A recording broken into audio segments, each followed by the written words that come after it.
En los días que estuvimos hablando de la selección de fútbol, me ocurrió que un amigo posteó antes de que, ya cuando este programa pase, pues ya se sabrá cómo le fue a la selección con Hungría. Pero este amigo hizo un posteo, como es muy amigo, pues le puse atención, decía que, bueno, pues no, si ganamos,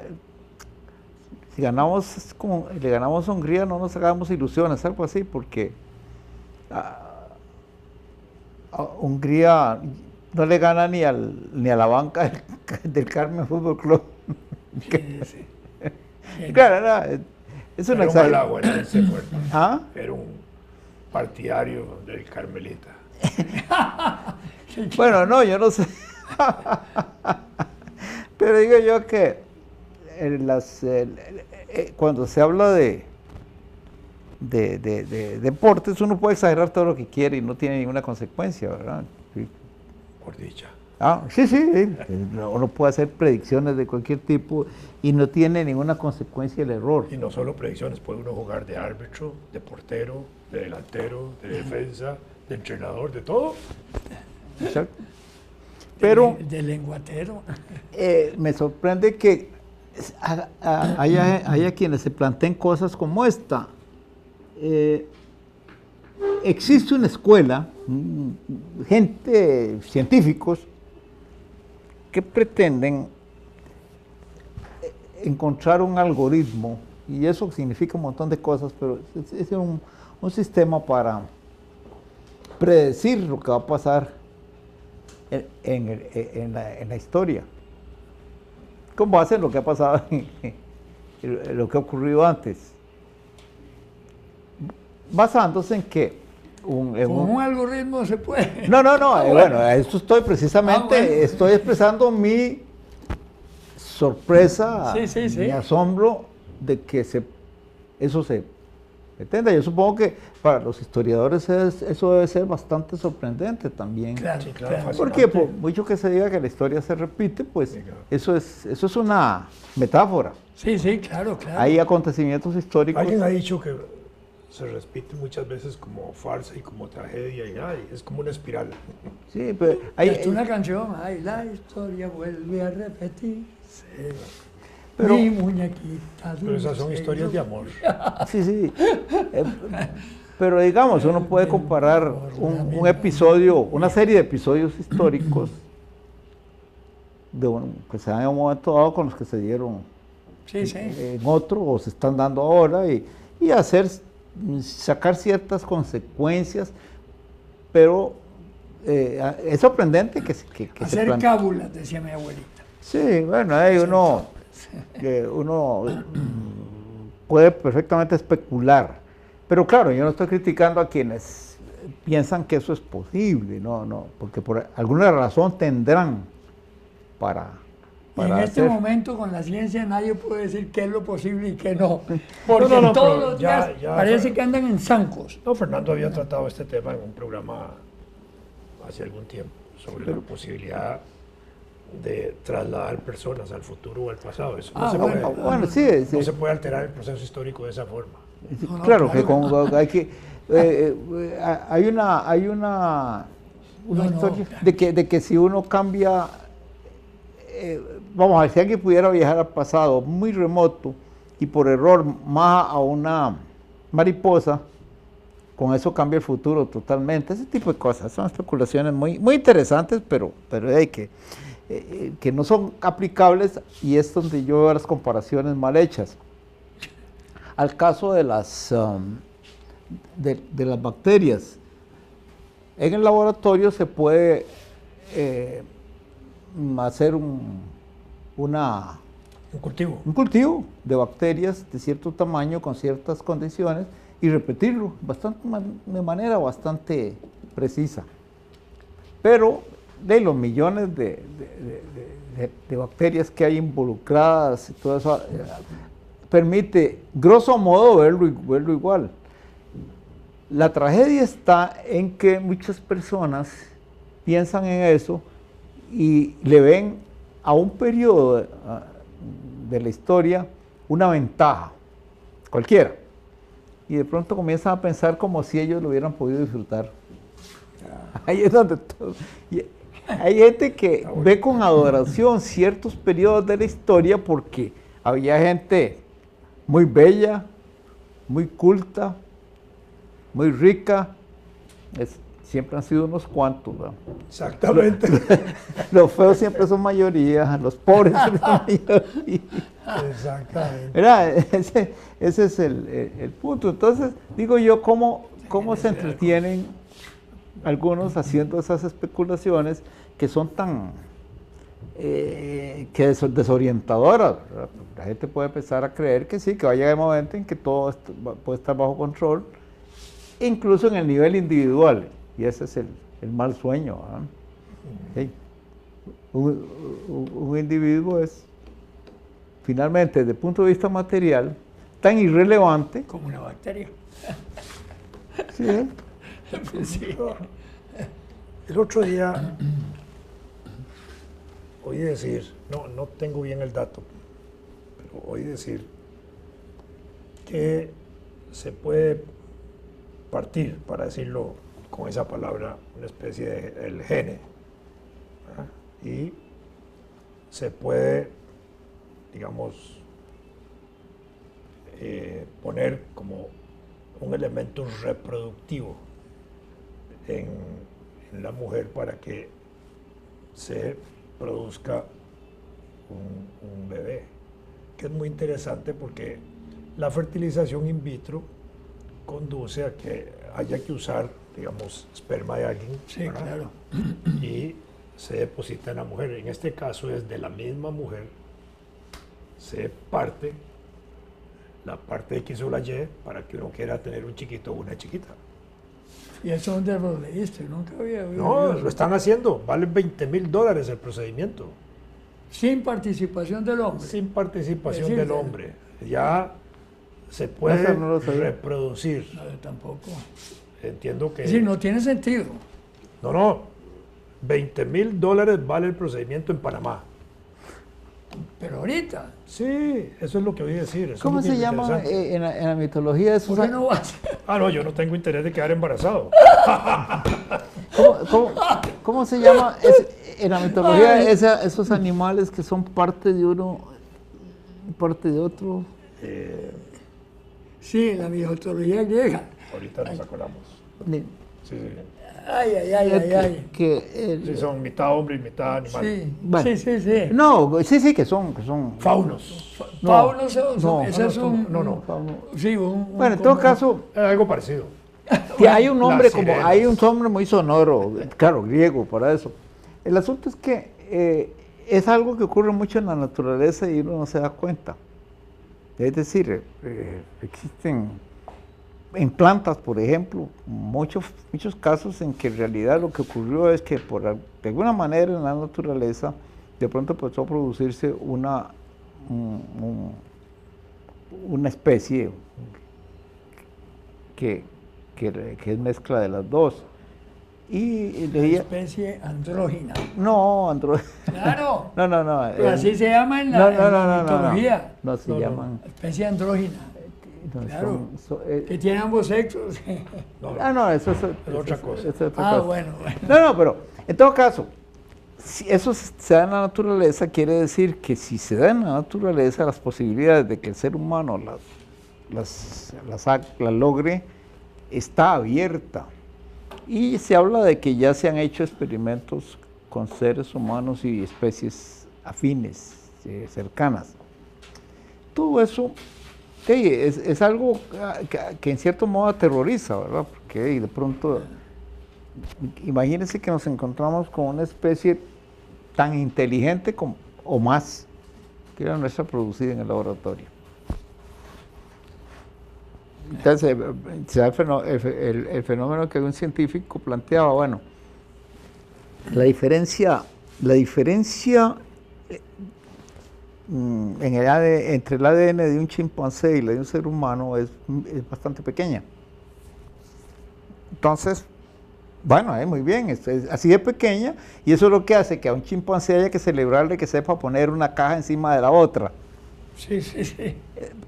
Y que el ser humano haya podido poner un telescopio como el Hubble allá a millones de kilómetros del planeta. Y dice él, bueno, un niño de 4 años puede hacer lo que hace el chimpancé más inteligente, eso de poner unas cajas en la otra. Y ahí es donde viene el problema que se plantea con la posibilidad de que de pronto efectivamente apareciera sobre el planeta una especie natural o artificial más inteligente que nosotros en un poquitito. La misma diferencia que hay entre el chimpancé y nosotros. Pues es lo que están haciendo ahora con los cerebros electrónicos. Bueno, por eso hablé de artificial o natural. Sí, una bestialidad. Entonces, de hecho, cualquier niño que nace en este momento es superior, cuantitativamente hablando y cualitativamente, que nosotros mismos. Probablemente, sí, claro. Sí, claro. Tiene todo el conocimiento incorporado. Sí, claro. Ya lo trae un bebé. Bueno, el conocimiento social, histórico, tal, lo trae incorporado. Sí, claro. Allí viene el potencial de su desarrollo, que es otra cosa, pero en teoría lo trae. No, todavía para decir que algún día nacerá uno con el dedo así delgaditito para poder apretar en los botones de la computadora. Probablemente no lo va a necesitar, porque va a ser la computadora oral.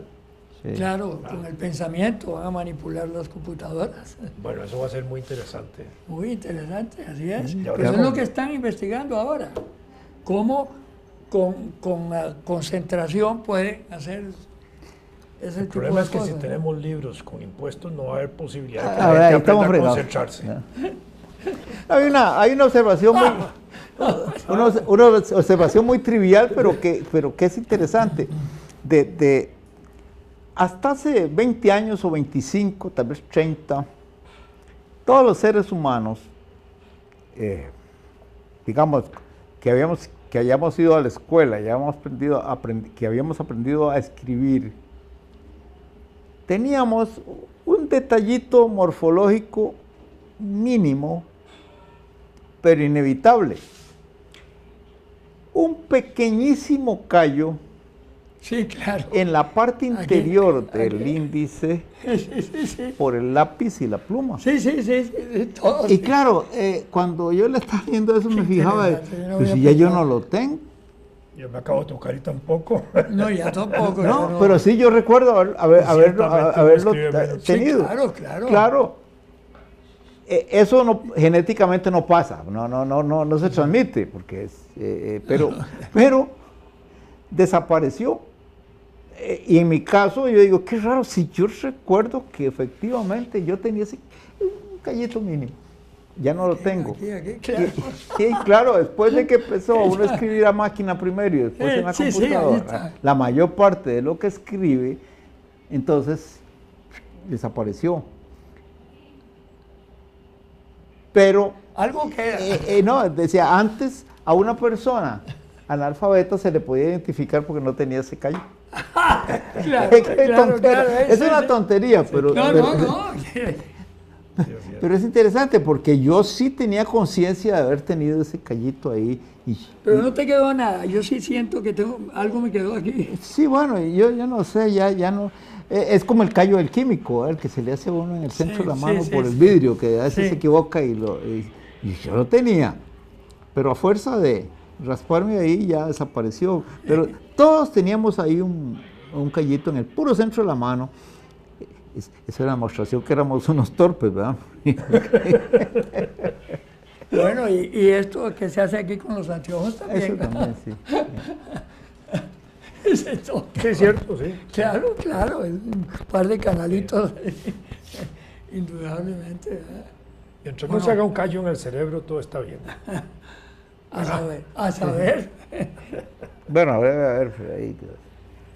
Ahora, uno podía soñar con que en alguna vez, ¿verdad?, nacerán los niños con audífono incorporado. Han mapeado el cerebro, todos y sin embargo hay zonas que todavía no entienden cuál es el papel que desempeñan. Parece mentira, pero así es.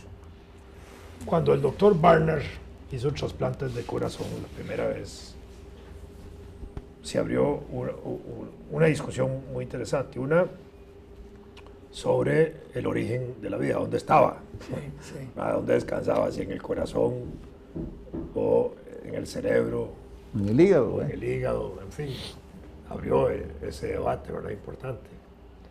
De pronto abrió el debate de si trasladar el corazón de una persona a otra se trasladaba a esa persona a la otra. Sí. Que eso fue durante algún tiempo una discusión claro. de filósofos y de gente interesada en el tema. Pero abrió otra discusión totalmente científica sobre la posibilidad de hacer el trasplante de cerebro. Eso es lo que no que es la parte más compleja de la cosa. Claro.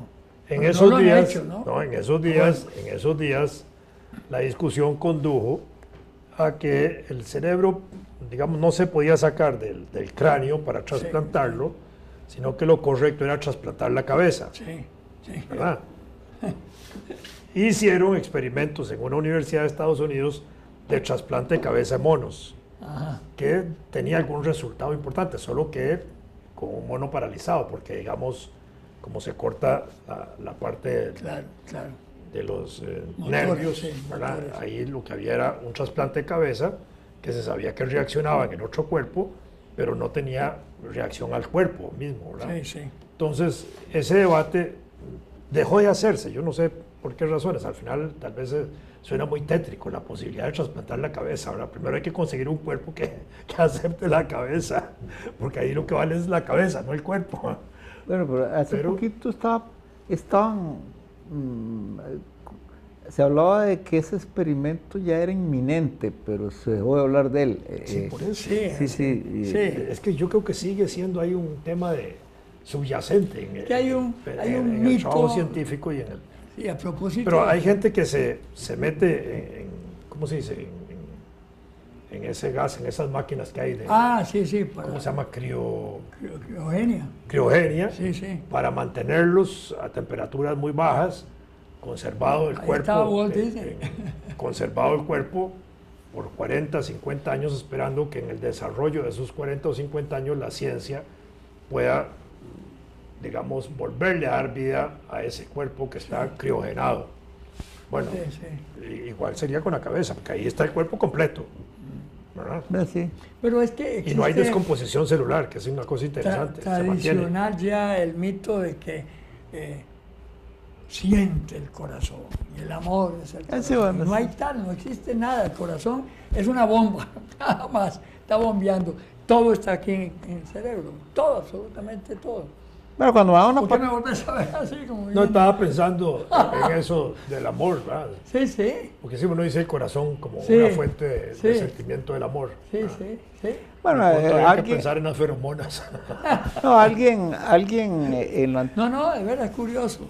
Y no se ha quitado eso todavía. En el mundo actual todavía se habla de eso. Sí, pero ya uno sabe que es metafórico. Sí, pues claro. Ahora, también es cierto que en el momento que uno se encuentra con algún fenómeno, que puede ser incluso la presencia de una mujer o de un hombre, según el caso,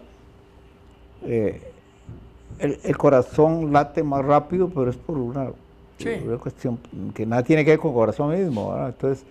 Entonces de ahí la impresión de que se esté sintiendo con el corazón. Es curioso, esos debates, esas discusiones son tan antiguas. Por eso se habla de la química del amor, vos que sos químico. Química del amor. Sí, claro. Total, no se puede garantizar que uno está sintiendo nada. Vamos a ver, cuando digo siento calor, pero entonces eso se comprueba viendo la temperatura en el termómetro. Es que sí, pero cuando estás enamorado, pero de veras enamorado, existe ese fenómeno. Aquí en el coco, no es en el corazón. ¿Por qué no en la rodilla? porque la rodilla no piensa. Digo yo, tal vez sí piensa, a saber. No, es una broma, va a decir una tontera. Sí. No, es que es muy interesante, ¿verdad? Que siglos de estudios sobre la conformación de las diferentes áreas del cerebro perfectamente identificadas, ya le pueden ubicar a uno la zona de Broca, que es la del oído, la del corazón, la de la vista, la de todo. Y sin embargo hay toda una zona aquí en la parte la de zona atrás, del lenguaje, toda la zona del pensamiento. que no se ha logrado. Donde estaba, antes le llamaban la glándula pituitaria, ahora le cambiaron el nombre. Que dicen que ahí es donde está la personalidad, que ahí es donde está la voluntad, que ahí es donde está, no sé, inventan. Pero no han logrado determinar cuál es el papel de esa glándula, ¿no? Interesante, los límites de la ciencia, ¿eh? Hay límites, por lo menos hasta ahora. Hasta ahora. Sí. Siempre, sí. Siempre va a haber. Siempre va a haber. Sí, claro. Siempre va a haber algo, Siempre claro. va a haber. Sí. Okay. La ciencia quizás un ámbito en el que más... La ciencia es el ámbito donde más conciencia se tiene de que todo es provisional. Lo que pasa es que no se dice. Digo, no es como... Eso no es motivo de conversación diaria, pero no creo que haya un solo científico que haya hecho un avance en la ciencia y que piense que es Ya definitivo. Sí, claro que no. Qué bueno. No puede ser. Cambio Si- permanente. hey, vamos a ver, y no creo que haya uno que sea tan irresponsable de decir que quiero tener la suerte de que durante un siglo no cambie. No. La mala suerte para la especie sería que durante un siglo un conocimiento científico no cambiara. Permanezca. Pero, No, hombre, eso sería fatal. No habría progreso humano. Sí. No, porque aún sobre esas teorías que tienen mucho tiempo, se producen una serie de discusiones teóricas y de nuevas teorías sobre la misma. Y hay aristas y otras cosas y salen por ahí. Sí. Y explicaciones. Justamente sobre Einstein recientemente han desarrollado nuevas teorías de justificación de lo que él había señalado hace casi claro. 80 años, o no me acuerdo cuánto, pero Sí. siguen, ahí siguen. Sí, Cuestionando, mientras- Porque hay cosas que terminan siendo como un corpus, como un cuerpo, que permanece, digamos, como una base, pero de pronto le corren todas las bases. sí, claro. Sí. Así Y nunca es. se ha desplomado nada por eso. Dice que hay que aterrizar.